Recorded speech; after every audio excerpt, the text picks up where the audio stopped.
Hello geeks and no-lifers, welcome back to the Fadeus Lab, because who else would watch a video like this? Today in my hands I have got the only normal Nvidia card that won't cost you a kidney, the RTX 5070 Ti from MSI, specifically the cheapest version on the market called Ventus X3. We are going to see what this GPU is capable of, compare it against a monster from AMD, and figure out whether it's worth your money or if you should look elsewhere. This GPU was provided by PC part shop called Kilobytes, a company that's been operating in Lithuania for over 25 years. They are true computer parts professionals ready to fix your toaster you call a computer, while also offering modern solutions to keep you up to date. So let's install graphics card into the computer.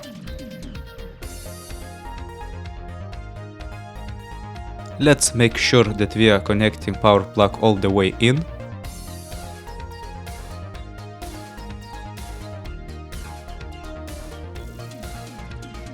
Fingers crossed, let's hope that everything works.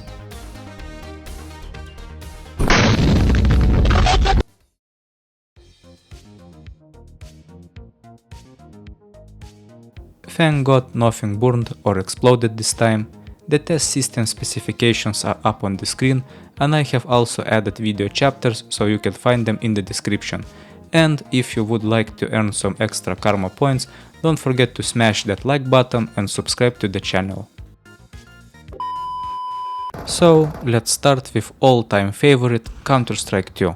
Doesn't matter that this game runs almost on anything. Even if you owned a NASA supercomputer, you would still try to run CS. This time at 4K and almost lower settings, we are pulling around 500 FPS without recording. But of course it doesn't matter, because some random kid on their grandma's potato PC would still destroy you in this game. Next on our list is Call of Duty Warzone, a game that will chew through your hard drive like it's nothing. Even though Call of Duty glory days might be numbered, with Battlefield 6 coming soon, you can still enjoy flying using walls, getting destroyed by pay-to-win weapons, and laughing at some teenage ninja turtle skinned player wiping you out, all at 4K max settings. It's not a review if there is no PUBG, and it would be shame to not use ultra settings while having such GPU. However, I doubt it would help, because FPS is quite low and graphics doesn't look any better than on Chinese mobile phones. We can play like that, but I would say drop some settings down for competitive experience. Next on our list is a game which might remind you of your hometown. STALKER 2. It's another Unreal Engine game which might drop your computer on its knees. However, with everything on maximum, with DLSS on quality and frame generation enabled on 4K resolution, this GPU performs quite well.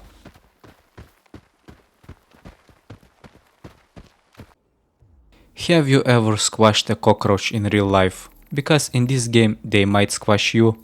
HELLDIVERS 2 is one of the most beautiful games on the market, and it doesn't require high FPS, but it runs great on 5070 Ti. It's better to listen to sounds coming from bugs than screaming from some random kids in Counter-Strike who have also something to say about your mother.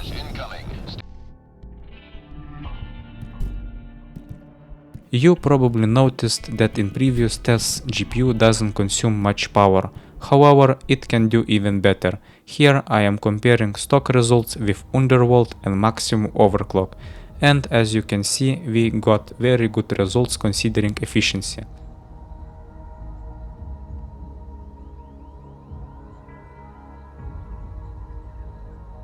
But now let's compare it to my old AMD 7900 XTX, which was released in the end of 2022.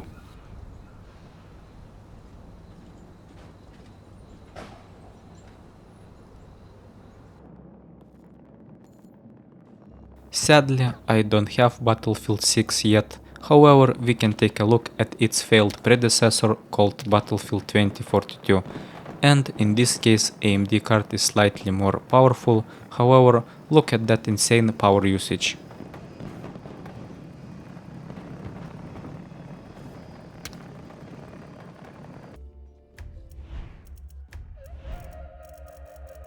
Strangely enough, we don't have any new Far Cry games, however we still have old but gold Far Cry 6, which still is worth playing.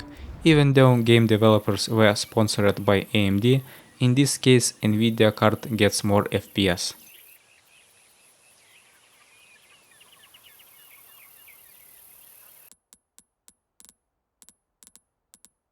Next on our list is VRAM eating black hole called Resident Evil 4, and on AMD card game eats almost 20 gigs. However, Nvidia drivers hold up very well here and game doesn't crash or cause memory leak how it did in early release days. However, in the future 16 gigs of VRAM might be a problem.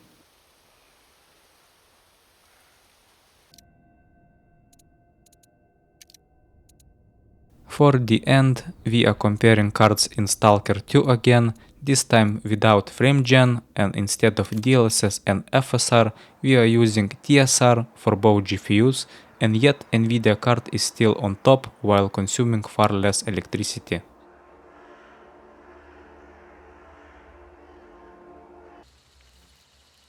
I almost forgot to mention that Nvidia recently released a feature in their Nvidia app called Smooth Motion.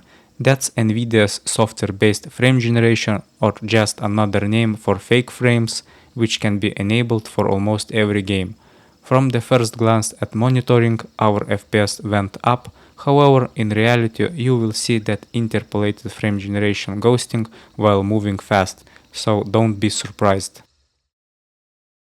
So, for the conclusion, in my opinion it's the only normal Nvidia card in the whole 50 series.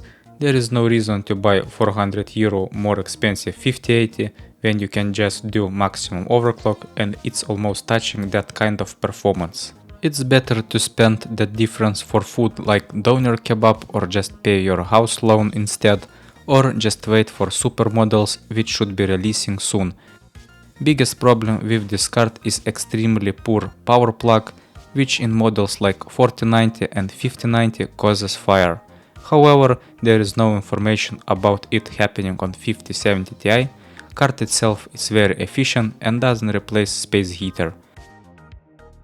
Not all are rich to get 5090, which can cost more than €3000, in fact more than some cars itself.